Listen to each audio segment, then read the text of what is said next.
What does success actually mean to you? I never thought I'd be a writer. I realized that it is a privilege and a responsibility. I'd written absolutely no fiction in my life, ever. A highly successful Indian banker, columnist, and a music enthusiast. He is an inspiring novelist. His book series, the Shiva Trilogy, shot to fame, later becoming the fastest selling books in Indian history and translated into 10 Indian and 9 international languages. Let's meet this award-winning author, Mr. Amish Tripathi. I'm really privileged to be speaking to you. Thank you so much, Chitraji. My pleasure. Did you know that writing was your calling from a very young age? How did this shape who you are today? No, to be honest, I didn't think writing would be my calling. And before Immortals of Meluha, which was published in 2010, I'd written absolutely no fiction in my life ever. I was, from a simple middle class, perhaps lower middle class family, and I was kind of academically oriented, so very left brained. Focused on getting into sciences. I graduated in mathematics, did an MBA, get a good job, move ahead in life. I was active in sports as well, Right. boxing, gymnastics, competitive sports. But I never did anything creative. I used to read a lot. I was always a voracious reader. But I never thought I would be a writer. I think it's Lord Shiva's blessings. That's what I believe. Absolutely. The success that all your books have seen is incredible, and you're one of the best selling authors, very renowned globally as well. What do you actually aim to achieve through this unique art of storytelling? Very good question. In the ancient Indian way, stories were never considered an end in themselves, unlike modern storytelling. Stories were always considered as wrappers for philosophies that the author wanted to convey. This was true of, of course, of our epics, but it was true of all our Sanskrit plays. You'll find that the tradition was very rich. So for me, there are philosophies that I want to convey, philosophies that I've learned from our culture, but come from a deeply religious and traditional family. And I think our ancient Indian culture has a wonderful marriage of the strength that comes with traditions and rootedness, and the ability to soar that comes with liberalism and freedom. Because normally in the modern world, you have to choose one of these two. You can't have both. But in ancient Indian culture, you can have both. And those philosophies are what I try and convey through my books. Very interesting. Culture actually unites people. It teaches us to be more tolerant with one another, appreciative of one another. You've always been a non believer. And whilst writing your first book, this transformation happened. What was that? The trigger actually? I should clarify that I turned into an atheist in my college days. So when Right. I was young, I was very much, a believer. I turned into an atheist in my college days. Would have been an atheist maybe for 10, 12 years, maybe a bit more.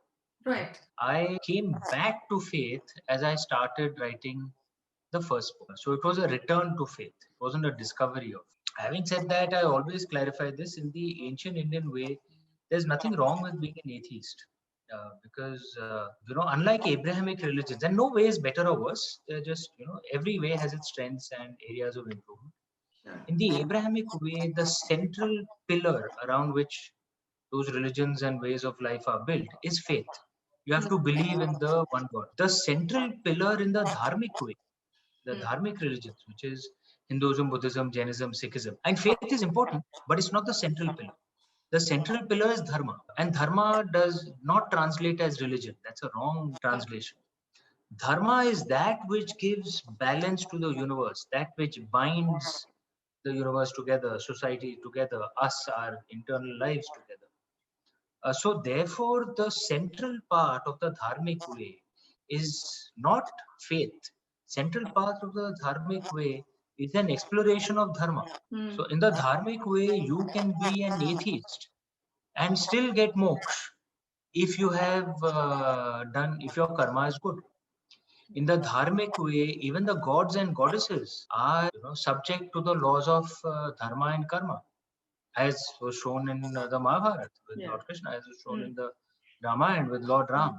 Unlike in the Abrahamic way, where the one God is above all laws. In the dharmic way, if you're an individual who has done good karma, who has been true to dharma, you can even curse God, as Ma Gandhari did to Lord Krishna in the Mahabharata. Mm. And God has to accept it, as Lord Krishna did. You know, he's God. But Ma Gandhari cursed him. Ma Gandhari was a human being. But her karma and dharma was so grand that Lord Krishna had no choice but to accept that curse, which is not possible in the Abrahamic way. You know, Mm. a human being cannot curse God in the Abrahamic way. That's blasphemy. The human being is supposed to, die or whatever, go to hell. True. Some parts of life are about faith, which has its strengths and areas of improvement. Some parts of life are about dharma and wisdom, which has its strengths and areas of improvement.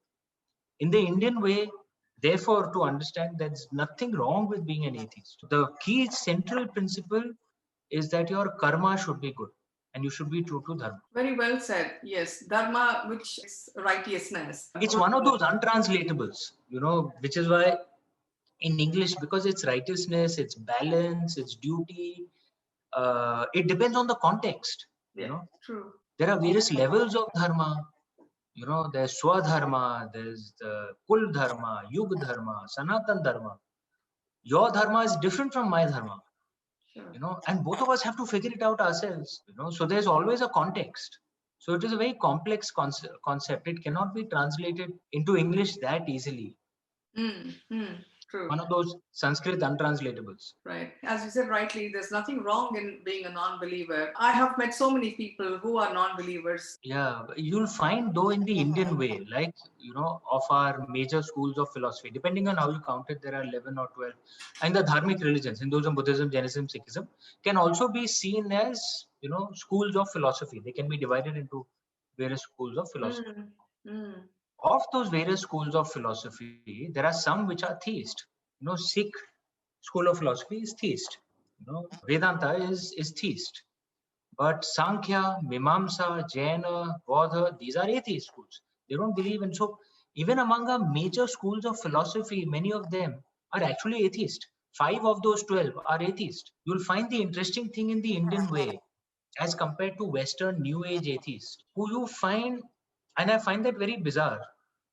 They are atheists, so they should be liberal, but they judge religious people so much. Like they come with an attitude that if you're religious, you're stupid. Have you noticed that? Have you noticed many of these Western New Age atheists are unnecessarily aggressive, and which is because even their atheism is a rebellion against a faith-based religion. So they are as aggressive.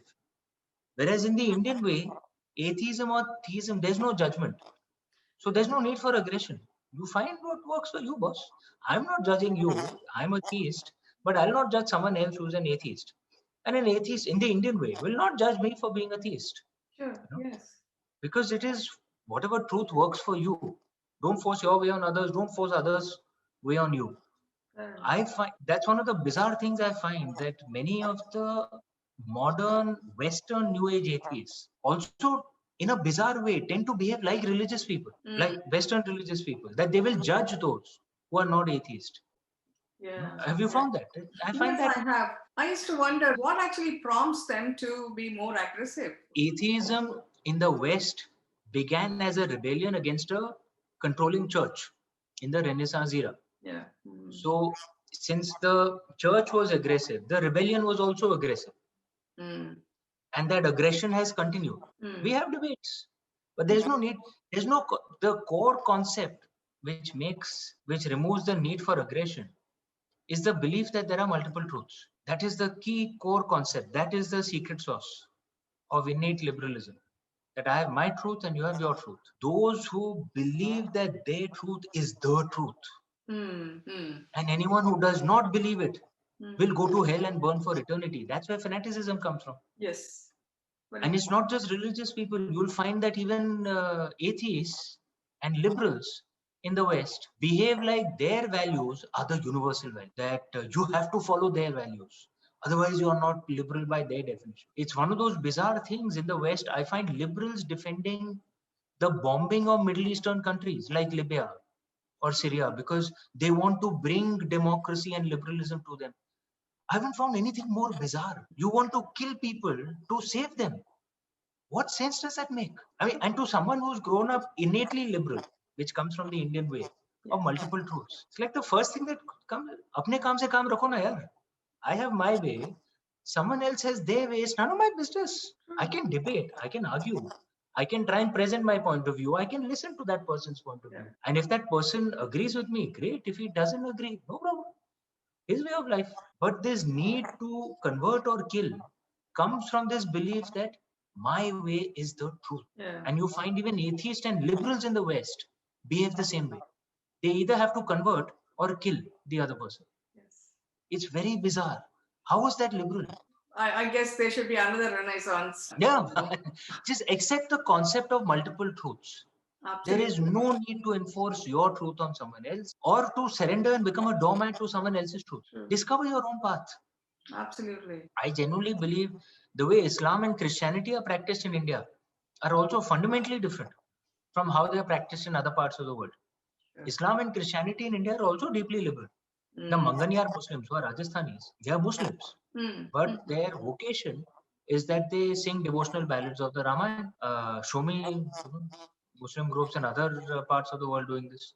Or the Venkateshwara temple, where Muslims come to pray. You can Google images, you can find their beautiful images. Muslim women in burqas coming to Venkateshwara temple and praying to Lord Vishnu. And Muslims, again, like in Ajmer Sharif, will have no problems with us Hindus coming to Ajmer Sharif and praying in our own way out there.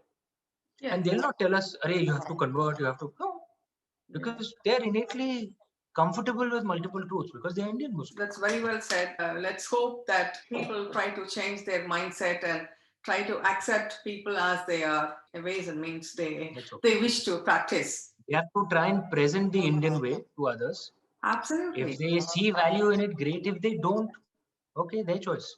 We have no right to push our point of view on them either. Absolutely. You've mentioned in one of your talks that there is a value to traditions. Our traditions gives us the roots and it also gives us a sense of purpose. Now, how are they relevant in the society where we live in today? An answer to this could sound theoretical, but we are seeing the living example of societies where practically all traditions have been attacked in Western societies. UK, US, most of the countries of Europe, across the West. You find that it has become almost fashionable to attack all traditions.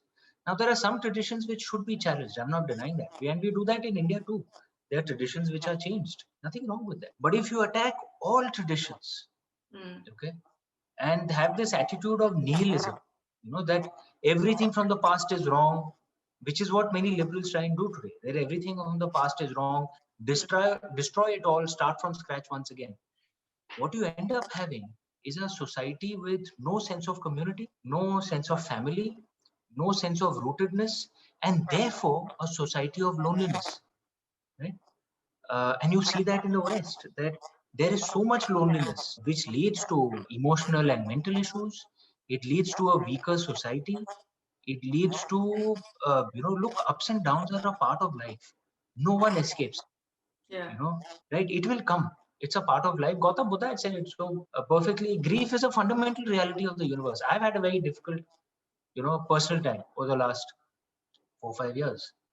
What gets us through these difficult times? It is certainly not shrinks and psychologists.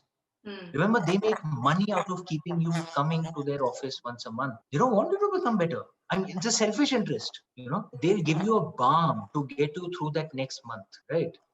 But you have to come back for the medicine once again. What helps you through difficult times is your family, is your community, your sense of rootedness. That's what gives you that grit, right? To get through tough times. If you're completely alone, then, UK, we had a minister of loneliness out here, right? Some time back. The situation was that difficult that the government felt that they had to have a minister of loneliness. And this makes a society weak. It causes major emotional and mental issues. We are all social people and human beings are social animals. So we are seeing a live result in the West where society goes on a path of destroying all traditions. That's not a good idea. We have seen societies, some in the Middle East, for example, where you can't challenge any tradition. Yeah. That's also not good. Mm. There is no space for women's rights. There's no space for LGBT rights. That's also not good. How do you find that balance? That's the key thing, which is what I think India can provide. My feeling, I mean, I've lived here for a year and I've seen the COVID, the mental, emotional stress it seems to be causing, which is even worse than the death. I mean, I'm not belittling that there are so many people who have died, which is terrible, but this is not the worst pandemic that humanity has faced. There were many that were far, far, far worse. What is the biggest impact of this pandemic, especially in the richer Western world, is the mental and emotional turmoil. And a lot of that is because most people are so lonely. There is no family to turn to. There is no community to turn to. That's what makes you weak. So, and but I would make a suggestion to them. Don't destroy every tradition. It's not good for your society. There is a value to some traditions as well. Some traditions should be questioned, question them. But don't destroy everything. That's not a good idea. Yeah, I've always been intrigued, in all your talk shows and interviews, you seem to be having a good retention power because not everybody can actually remember. Chitraji, it's like this, that if you told my ex-wife that I had a good memory, yeah, she would strenuously disagree with you because I used to forget birthdays, I used to forget various other things. But somehow this stuff tends to remain. So I don't know if I have a good memory. I mean, some things just remain in the mind. I mean, look, one can say meditation helps. I eat badam every morning, badam and akhroat. Yeah. It was a traditional Ayurvedic thing, right? Have badam and akhroat, do yoga pranayam every morning, do Ekadashi ka fast. The basic stuff which is about a healthy, balanced life. Right, yeah. Try and sleep early, wake up early. So I try and do that. So I don't know if that helps. But I don't know. I don't know if my memory is very good. Like I said, my ex-wife would very strongly disagree with you. No, but especially when you are giving a public talk, you're able to quote from everywhere, and those precise texts. So I would actually imagine that it is because of your reading also in your younger days, yes, which is actually attributed to. I read a lot. Good fortune of birth as well. I've learned a lot from my family. My grandfather was a Pandit in Kashi. Okay. And I have learned a lot from my family. And yes, I read a lot. I read at least 5-6 books a month. Right. That's really good to know. I believe you were the lead singer in your band at Indian Institute of Management in Kolkata. Yeah. Did you have a special training in music, or was it just your passion for singing? How did this develop? My family, like I said, we were a very religious, traditional family, but we were also a very Shauqeen family. So, we would get to, I'm talking about my parents and siblings. So get together, we would sing, we would, play instruments. So basically just grew up with it. I used to sing Hindi songs because obviously when you go up on stage, I would love to sing ghazals as well, but you can't sing ghazals on stage because kambal pitai ho jayegi. So on stage you have to sing the popular Kishore Kumar songs, which will work with the audience. Absolutely. You are an incredibly accomplished individual, a successful banker, an author, and a film producer. I believe you idolize Amir Khan. Is that right? Yeah, I mean, I don't know if I'd use the word idolize, but I look up to his attitude as a creative person. The way he approaches a creative project, that when he is actually making a movie, he doesn't think like a businessman or a marketer at all. He is focused only on the craft, on, following his heart. Because if he'd done some market survey or something, that Tare Zameen Par, someone would have told him, yeah, making a movie on a dyslexic child, and what is wrong with you? There's no way it'll work. Right? But he followed his heart, his creative instinct, and made that movie. Once the movie is ready, then he becomes a practical, pragmatic business guy, because why should someone lose money for him to pursue his heart? Right? So then he figures out, okay, the product is ready. Now, how do I market this? Right? And I like that model, because the thing that's terrible is if you swing on either extreme. You find so many authors who will say, how do I become a bestseller writer? Should I write this subject? Because this is what will succeed, or should I write this so I get an award because the critics write stuff like this? I mean, if you want to do that, then might as well become a banker or something else. No, why do you want to be a creative guy? Sure. If you're a creative guy who's letting the audience or the critics drive your creative decisions, then you're a businessman. You're not a creative guy anymore. Why should they drive what you do? And if they want to drive something, then they should make their own creative, Mm. right? Yeah. You have to, you have to be true to your heart when you're creating something. That's the way I see it. But at the same time, I find, and in publishing, this is sadly common. Many authors who want to keep themselves pure and will not do any marketing for their books, will tell their publishers, I'm not doing any events. You make losses, it's not my problem. In my mind, that is adharma. Why should the publisher make losses to keep, so that I am pure? I will not do press interviews. I will not do events. That's adharma, yeah. Mm. True. So either extremes in my mind is not good. And Amir Khan tends to follow, the approach of balance towards both. From what I've seen, I don't know him personally. Yeah. I'm saying from what I have seen that, and that's how I write, that when I'm writing my book, I don't care about anyone else. I will write what feels right to me. Okay? I'm willing to listen to feedback from others. But if it does not make sense to me, a million people can say that, I will not do it. But if it makes sense to me, I'll listen and I'll implement in my next book. But I will decide what will go. My heart will decide what will go in that book. But once a book is complete, then I will be a practical, pragmatic marketing guy and figure out, okay, now how do I sell this? Because I don't want my publisher making losses on my. Fair enough. So that's the balance which Amir Khan has, which I like. Okay. What does success actually mean to you? I never thought I'd be a writer. I can't say I was, delighted being a banker, but it wasn't a bad job. It was slightly boring, but I earned well. I could meet my responsibilities. I had a good life. But I never thought I'd get to pursue my heart and actually make more money from it. In that sense, it's a blessing. It can be called success. But there's this text called Raz Tarangini, which was written by Kalhana, a Kashmiri text. I quoted it in my book on Ravan, where Kalhana had said that when good fortune is about to bless you with the greatest of glories, that is exactly when retreating misfortune will raise the power of its sorrows. And it is the way the universe balances itself. Kabhi kisi ko mukammal jahan nahi milta hai. No one gets everything. So if you're blessed with more than you deserve in one part of life, you will be cursed with more sorrows than perhaps you deserve in another part of your life. It's the way the universe balances itself. So, like I said, so I've had more success than I would have ever thought in my writing career. I'm a diplomat also now. But in my personal life, I've faced a lot of tragedies over the last 4 or 5 years. Can this be called a successful life? Not a successful life. Only Lord Shiva knows. I know what was more important to me was my personal life. But these things happen. It's a part of life. Yeah. You have to live through it and you have to do your karma. Very true. How has your previous experience as a banker and an author helped you in the current role as the Minister for Culture at the Indian High Commission in London and as the director of Nehru Center? I think my experience as an author and interaction with artists and in the cultural space certainly helps, because I'm able to engage with people in the cultural space differently from how a bureaucrat would engage. We've done a lot of events and I had relationships because of my writing career. So we did an event with Anupam Kher, with Shashi Tharoor, all big artists, to the Nehru Center and raised the respect given to the Nehru Center stage with their very presence.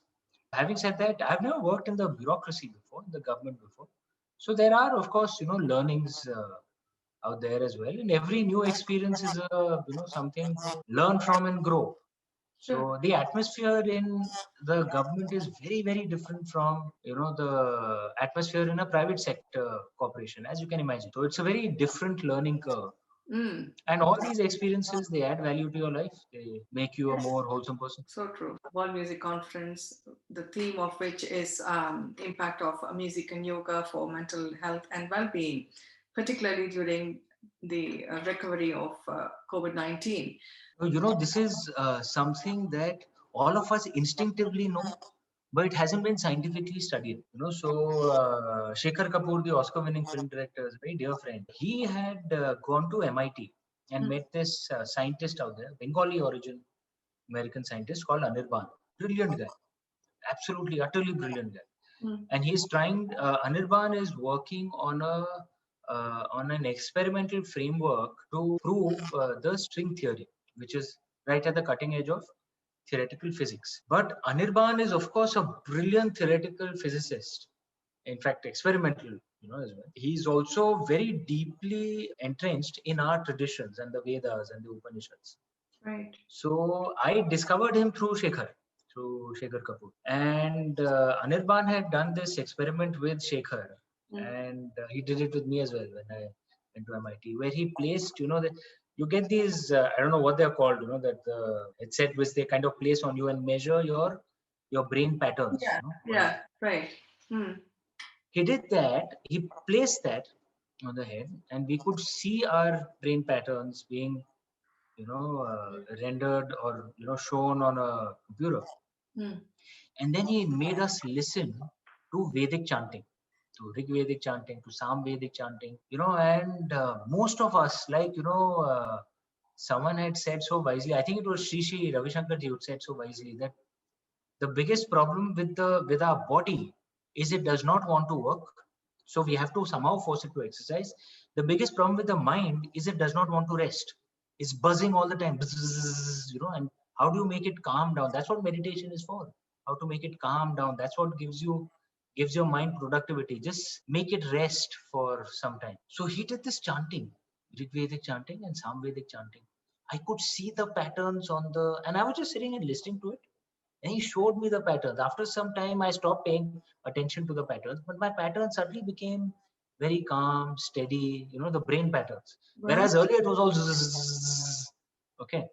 And it's the impact that music had, and it's something which our ancestors had figured out without the aid of computers and this, and the probes and the measuring. They figured out that this has a deep role in bringing a meditative calm to us, which helps us lead a better life, which makes us mentally and emotionally more strong, makes us more productive. So that is the value that music has. And in the Indian way, music emerged from the Samveda. There is science behind this as well, that it actually has an impact on us, and we need to explore this more and more and more. And I'm glad that the World Music Conference is driving this agenda.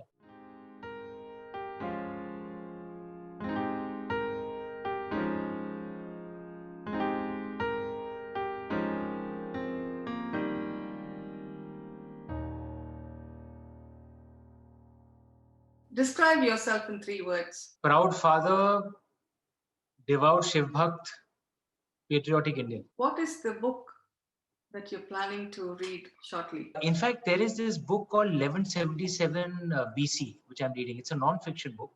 And speaking of the set of events that happened that destroyed many of the Eastern Mediterranean empires almost simultaneously, and ended the first phase of globalization in that era. The Bronze Age empires were all destroyed within like a 50-100 year period. Very, very interesting book. 1177 BC. Should check it out. Okay. What is that one thing about you that surprises about people? I'm thoda straightforward. Or maybe the fact that I can sing. Yeah, this tends to surprise people. That I was a singer. Yeah. Right. What's the best piece of advice you have ever received so far? I think it was my brother-in-law, Himanshu Roy, the late Himanshu Roy. He was an IPS officer. And he told me when my second book had come out, and he'd given me very wise advice at that time that, you're in the public space now. There's of course privileges of this, but there are serious problems also of being in this space. Realize that it is a privilege and a responsibility, a deep responsibility, and behave accordingly. I think that was very good advice. He's the man I've looked up to. He and my father-in-law, my ex-wife's father, Dr. Manoj Vyas, and my brother-in-law, who's my elder sister's husband, and they're both sadly, they're up in the heavens now. I admire them a lot. Try and make them proud as much as I can. What is a dream that you are yet to achieve? I mean, look, I love traveling here. So there are many places that I still want to travel to, but I haven't been to. So like Machu Picchu, for example, in South America. Can you believe it? I still haven't been to Khajuraho. Right? I've been to many places in India, Hampi, everywhere, but Khajuraho for some or the other reason I haven't gone. Right. Yeah, so I want to travel a lot more. Okay. What qualities do you admire the most about your parents? They came from a very, very humble background. They studied in the Hindi medium. They faced a lot of challenges. You know what India was like in those days. They had decided that their children will not suffer what they suffered. So there were 4 of us siblings, and they sent all of us to schools that was way beyond their income and social class. At the end of their careers. They had absolutely no savings. Their only savings was the education of the four of us children. The commitment they had to their children, that they wanted us to rise, that I admire most. The sacrifices they made for us. I had Khalil Gibran in one of my books. I think it was in Ram Sign of Ikshwaku. Khalil Gibran had said that parents are like a bow and children are like arrows.